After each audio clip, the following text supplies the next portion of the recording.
বাংলা সিনেমায় জিৎ নাকি সাকিব খান কে সেরা? কলকাতার সুপারস্টার জিৎ বাংলাদেশেও অধিক জনপ্রিয়।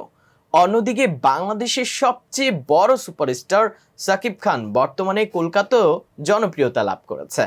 বাংলা সিনেমার বড় এই দুই তারকা বাংলা ফিল্ম ইন্ডাস্ট্রি সমৃদ্ধ করে চলেছে অনেক বছর ধরে। জিৎ ও সাকিব খানের মধ্যে জনপ্রিয়তার ক্ষেত্রে দু বাংলা দর্শক বিবেচনায় জিৎ এগিয়ে। তবে শুধু বাংলাদেশে কিংবা কলকাতা ধরলে জনপ্রিয়তার পার্থক্য দেখা যাবে।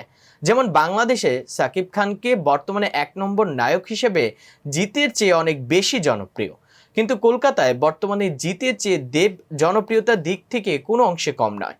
ফলে বাংলাদেশে সাকিব খানের মতো কলকাতায় জিতের জনপ্রিয়তা দখল না থাকলেও জিতের বাংলাদেশের যতজন দর্শক পছন্দ করে, কলকাতায় কিন্তু সাকিব খানকে ততজন দর্শক পছন্দ করে না। ফলে সর্বোপরি জনপ্রিয়তার বিবেচনায় জিত এগিয়ে। সামাজিক যোগাযোগ সাইটগুলোতে বাংলা সিনেমার সবচেয়ে বেশি জনপ্রিয় অভিনেতা জিৎ।